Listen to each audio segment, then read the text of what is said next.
warahmatullahi wabarakatuh.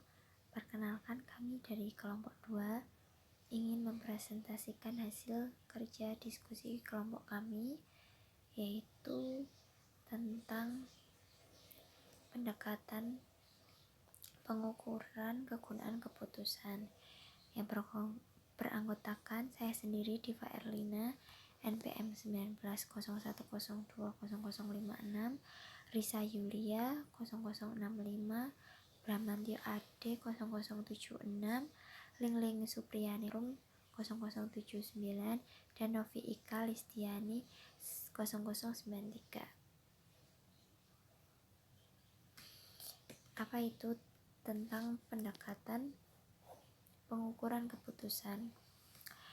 Pendekatan pengukuran sendiri adalah pendekatan pelaporan keuangan di mana akuntan melakukan tanggung jawabnya untuk memasukkan nilai saat ini ke dalam laporan keuangan yang tepat dan dilakukan dengan wajar.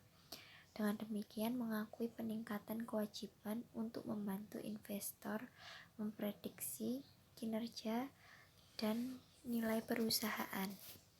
Tujuannya untuk meningkatkan relevansi laporan keuangan, tetapi jangan meninggalkan reliabilitasnya dalam rangka membantu investor untuk mengambil keputusan. Next, yang selanjutnya yaitu ada apakah pasar saham efisien sepenuhnya, yaitu dari pertanyaan tersebut artinya ada bukti bahwa saham salah harga relatif terhadap nilai pasar efisiennya. Pertanyaan tentang rasionalitas investor dan efisiensi pasar sangat penting bagi akuntan, karena di dalam ini jika pertanyaan ini itu cukup valid, praktik mengandalkan informasi tambahan dalam catatan dan di tempat lain untuk menambah laporan keuangan yang tepat mungkin tidak sepenuhnya efektif, tapi juga ada dalam penyampaian informasi yang berguna kepada investor.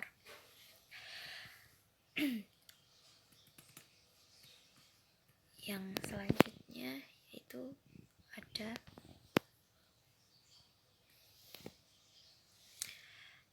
teori prospek atau prospek teori, di mana teori ini memberikan alternatif berdasarkan perilaku pada teori keputusan rasional.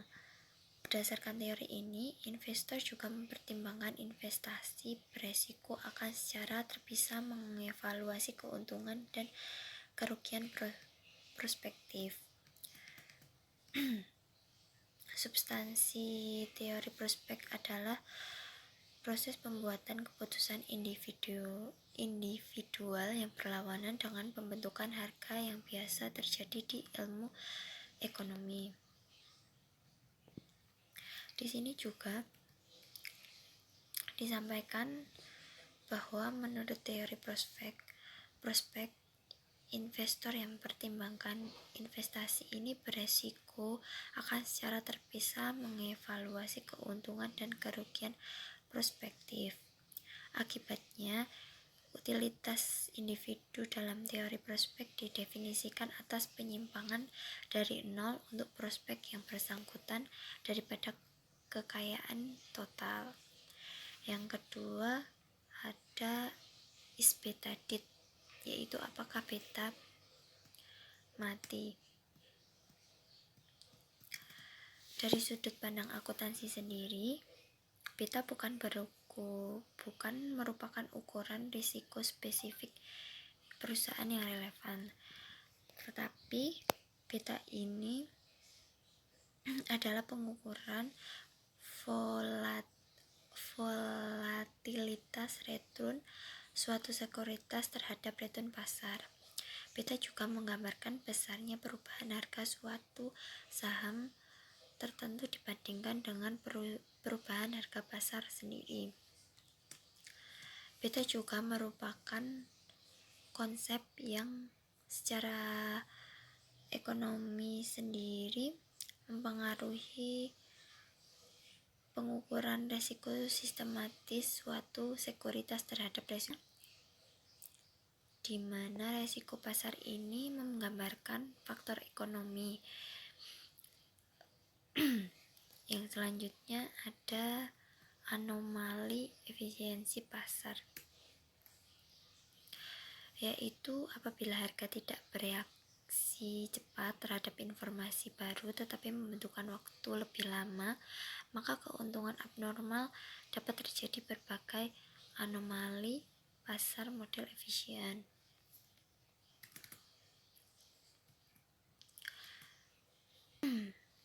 Anomali yang ada tidak hanya ditemukan pada satu jenis bentuk pasar efisien saja, tetapi anomali ini ditemukan pada bentuk pasar efisiensi yang lain. Dalam teori keuangan, dikenal juga sedikitnya 4 macam anomali pasar. Yang pertama ada anomali perusahaan atau firm anomalies. Yang kedua ada anomali musiman atau istilah lainnya seasonal anomalies. Yang ketiga ada anomali peristiwa atau kejadian atau juga sering disebut event anomalies. Yang terakhir atau yang keempat sendiri adalah anomal akuntansi.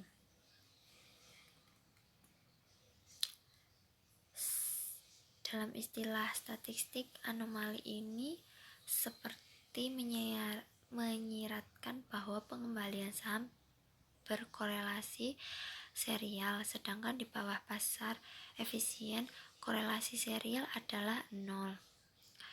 Namun sudah lama juga diketahui bahwa ini tidak persis seperti yang terjadi. Yang selanjutnya presentasi akan dilanjutkan oleh teman saya. Baik, yang selanjutnya saya akan menjelaskan mengenai other reasons supporting a measurement perspective atau alasan lain yang mendukung pendekatan pengukuran. Mengapa perspektif pengukuran mengusulkan untuk memasukkan informasi yang bernilai lebih relevan atau more value informasi yang relevan dalam laporan keuangan pokok? Padahal teori pasar modal efisien berimplikasi bahwa catatan kaki dan batasan lain sudah cukup. Berdasarkan informasi perspektif, historical cost digunakan sebagai basis akuntansi dan mengandalkan pengungkapan penuh untuk meningkatkan manfaat informasi akuntansi bagi investor. Bentuk pengungkapan tidak penting, yang penting adalah bahwa diasumsikan banyak investor rasional dan investor yang terinformasi bereaksi cepat terhadap informasi akuntansi. Riset empiris tentang efisiensi pasar modal telah mengonfirmasi bahwa setidaknya informasi laba bermanfaat bagi pasar. Dengan demikian, investor mungkin memerlukan lebih banyak bantuan dalam menilai probabilitas kinerja perusahaan di masa depan daripada yang mereka peroleh dari laporan biaya historis. Laba bersih yang dilaporkan hanya menjelaskan sebagian kecil dari variasi harga sekuritas di sekitar tanggal pengumuman laba, dan bagian yang dijelaskan mungkin menurun. Yang selanjutnya, terdapat 3 pertanyaan berkaitan dengan informasi perspektif, yaitu yang pertama, laba hanya direaksi oleh pasar sebesar 2% sampai 5%. Informasi laba hanya mampu menjelaskan sangat kecil tentang harga sekuritas. Menurut Lev tahun 1989 menemukan bahwa respon pasar terhadap berita baik atau berita buruk tentang earning sangat kecil. Variabilitas keuntungan abnormal dalam narrow window hanya 2% sampai 5% yang dijelaskan oleh informasi earning. Sisanya diakibatkan oleh faktor lain selain perubahan earning. Lev juga menyatakan bahwa rendahnya respon pasar terhadap earning disebabkan oleh earning quality yang rendah. Selain itu, Collin, Kothari, Sanken, dan Sloan tahun 1994 menyatakan bahwa rendahnya reaksi pasar terhadap informasi laba disebabkan oleh keterlambatan historical cost, yaitu historical cost menunggu terlalu lama untuk mengakui suatu kejadian yang relevan. Hal ini menuntut perlunya perbaikan earning quality dengan pengenalan perspektif pengukuran terhadap laporan keuangan. Yang kedua, pasar modal mungkin tidak seefisien yang diduga.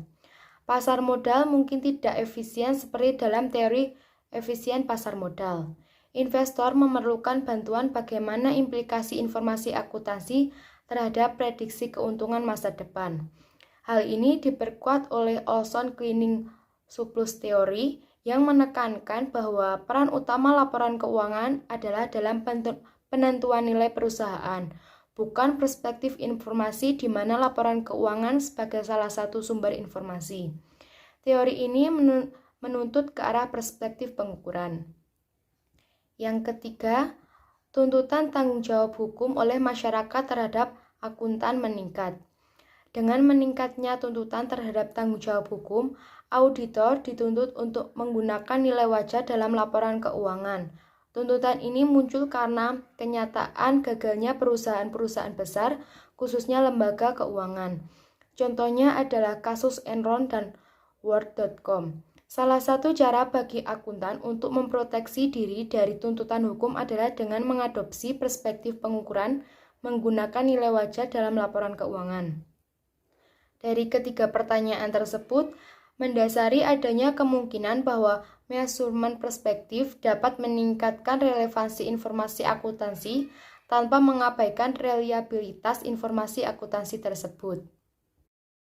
Dari perspektif teoritis, teori surplus bersifat Olson menunjukkan bahwa nilai pasar perusahaan dapat dinyatakan dalam variabel laporan laba rugi dan neraca. Sementara teori surplus bersifat berlaku untuk basis akuntansi apapun.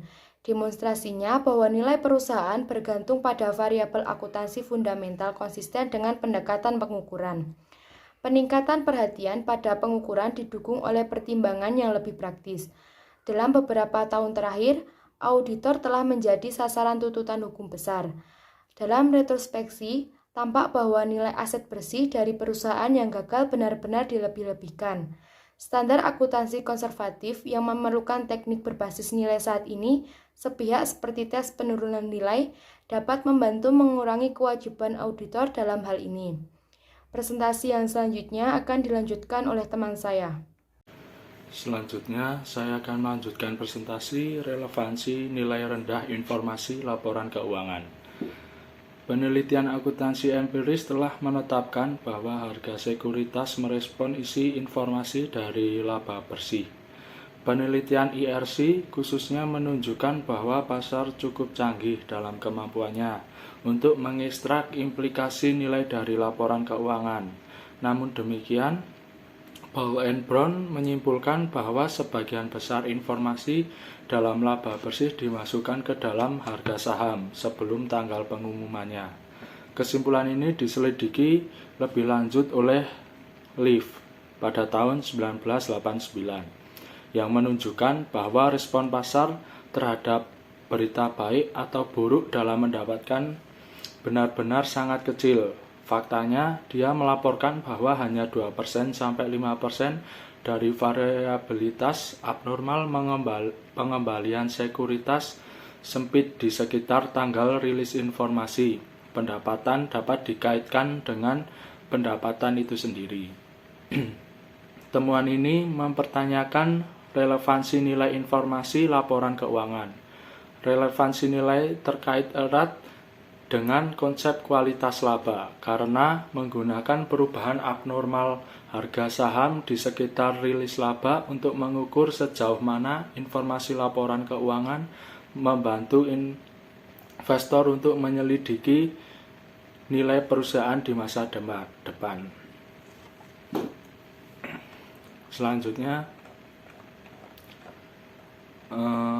tentang relevansi nilai dilaporkan oleh Paul and Brown dan Siva Kumar tahun 2008. Untuk sampel perusahaan yang besar, untuk setiap tahun selama periode 1972 sampai 2006, mereka mempelajari hubungan antara total pengembalian tahunan atas saham perusahaan sampel. Mereka ukuran nilai semua informasi tentang perusahaan yang datang ke pasar selama 1 tahun dan jumlah pengembalian atas saham ini selama jendela 3 hari yang mengelilingi laporan pendapatan kuartalan perusahaan. Ukuran nilai semua informasi tentang perusahaan yang datang ke pasar di sekitar laporan pendapatannya. R2S dari persamaan regresi, mereka kemudian mengukur nilai informasi yang datang ke pasar pada saat laporan triwulan perusahaan relatif terhadap semua informasi tentang perusahaan tersebut selama tahun tersebut. Mereka menemukan bahwa rata-rata atas semua perusahaan sampel dan tahun proporsi pengembalian total yang dijelaskan oleh laba periode pengumuman pengembalian hanya sekitar 1,9%. Temuan ini konsisten dengan penelitian sebelumnya yang melaporkan relevansi nilai rendah. Namun konsisten dengan hasil FSV, proporsi meningkat secara substansial di tahun-tahun terkait. Baik, saya Lingni Subrianing Arum, NPM 0079, akan melanjutkan presentasi mengenai teori surplus bersih Olson. Teori surplus bersih dari Olson ini memberikan kerangka yang konsisten dengan perspektif pengukuran, dengan menunjukkan bagaimana nilai pasar dari suatu perusahaan itu dapat ditunjukkan dari segi komponen laporan neraca dan laporan laba rugi. Nah, teori ini itu mengasumsikan kondisi ideal termasuk dividen yang tidak relevan. Namun demikian, teori ini sudah memberikan banyak keberhasilan dalam menjelaskan dan memprediksi nilai aktual perusahaan. Nah, garis besar dari teori ini didasarkan kepada versi sederhana yang dikemukakan oleh Feltham dan Olson tahun 1995 atau dapat disingkat dengan FNO. Next. Nah, FO mulai dengan menunjukkan determinan fundamental nilai perusahaan, yaitu arus dividen perusahaan tersebut. Nah, goodwill yang bernilai 0 itu mewakili kasus khusus dari model F dan O yang disebut akuntansi tidak bias. Nah, di mana laba abnormal itu tidak ada.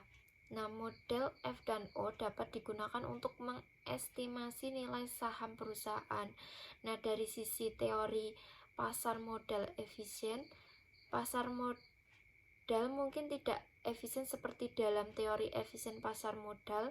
Investor memerlukan bantuan bagaimana implikasi informasi akuntansi terhadap prediksi keuntungan masa depan.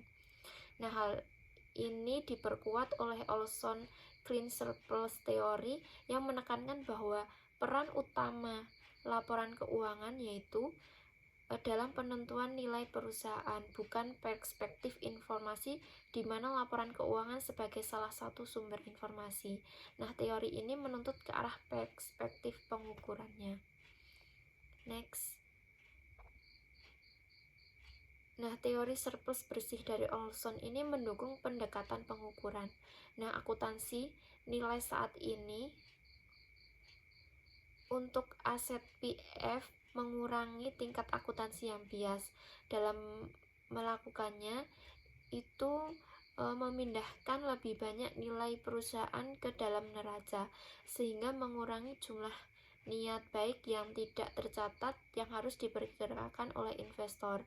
Nah, sementara secara teori jumlah nilai buku dan goodwill yang tidak tercatat adalah sama apakah perusahaan menggunakan akuntansi nilai saat ini atau tidak.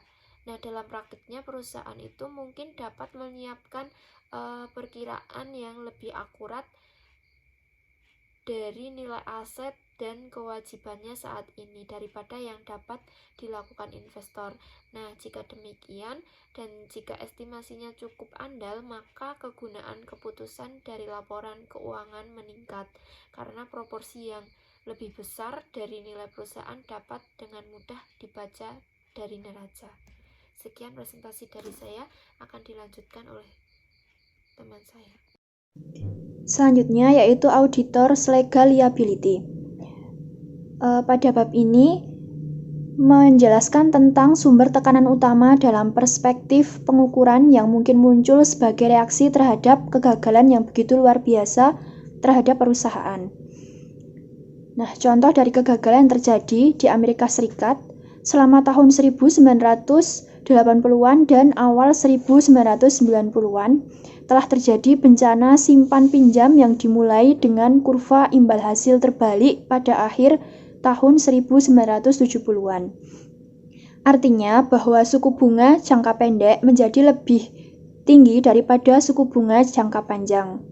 Hal itu akan menyebabkan simpan pinjam harus membayar suku bunga lebih kepada deposan daripada mereka yang memperoleh dari pinjaman jangka panjang mereka, terutama hipotek. Selain itu terdapat faktor lain yang menyebabkan kegagalan simpan pinjam, yaitu auditor berada di bawah tekanan untuk membengkokkan atau merenggangkan GAAP, sehingga persyaratan modal hukum, target pendapatan, dan atau perkiraan analis akan terpenuhi. Hal itu akan menyebabkan menilai aset dengan biaya historis ketika nilainya saat ini jauh lebih rendah, dan menyetujui perdagangan keuntungan sehingga memungkinkan perusahaan untuk menyembunyikan masalah mereka dari pasar, meskipun kondisi keuangan yang sebenarnya terus memburuk dari waktu ke waktu. Nah, untuk dapat menghindari dari tekanan tersebut, auditor dapat melindungi diri dari tekanan tersebut dengan perilaku etis. Perilaku etis dapat didukung oleh akuntansi konservatif. Terdapat dua konservatisme, yaitu yang pertama, konservatisme bersyarat, dan yang kedua, konservatisme tidak bersyarat. Konservatisme bersyarat ini berarti kerugian nilai ekonomi sudah terjadi, meskipun belum terrealisasi. Contohnya, aturan-aturan pasar yang lebih rendah untuk persediaan. Kemudian yang kedua, konservatisme tidak bersyarat itu berarti aset resiko dinilai kurang dari nilai saat ini meskipun keuntungan atau kerugian ekonomi belum terjadi. Contohnya, mencatat aset modal yang menguntungkan pada biaya, meskipun nilai aset saat ini lebih tinggi. Kemudian mempertahankan persediaan pada biaya historis sampai bukti realisasi yang andal diperoleh. Selanjutnya yaitu asymmetry of investor losses. Contoh kasus asimetri kerugian investor yang dialami oleh Bill, di mana kehilangan utilitas untuk overstatement hampir 2 kali lipat kerugian untuk meremehkan jumlah yang sama. Kerugian tersebut muncul karena Bill salah mengalokasikan konsumsinya dari waktu ke waktu karena kesalahan dan bias dalam melaporkan kekayaannya. Nah, untuk mengatasi asimetri kerugian investor, auditor yang ingin menghindari tuntutan hukum bereaksi dengan sikap konservatif. Ketika nilai saat ini telah menurun, penurunan aset ke nilai saat ini menguntungkan investor, sehingga mengurangi investor untuk menuntut auditor. Regulator yang juga ingin melihat lebih sedikit kerugian investor dan tuntutan hukum akan mendorong konservatisme ini dengan undang-undang hukum bagi perusahaan dan manajer mereka yang gagal merilis berita buruk pada waktu yang tepat dan dengan standar akuntansi baru seperti tes penurunan nilai. Contoh ini menggambarkan konservatisme bersyarat karena kerugian nilai ekonomi telah terjadi meskipun belum direalisasi pada awal tahun. Contoh tersebut menunjukkan alasan untuk mengakui kerugian yang belum direalisasi atau kerugian investor yang lebih rendah dan eksposur auditor yang lebih sedikit terhadap tuntutan hukum. Singkatnya, salah satu cara akuntan dan auditor dapat meningkatkan perilaku etis, meningkatkan kegunaan bagi investor, dan melindungi diri mereka sendiri dari kewajiban hukum adalah dengan memperluas konservatisme bersyarat. Konservatisme bersyarat memerlukan pengukuran nilai arus, sehingga kita dapat menganggapnya sebagai versi asimetri, yaitu satu sisi dari pendekatan pengukuran. Demikian presentasi dari kelompok kami. Mohon maaf apabila terdapat kesalahan dan kekurangan dalam penyampaian materi. Wassalamualaikum warahmatullahi wabarakatuh.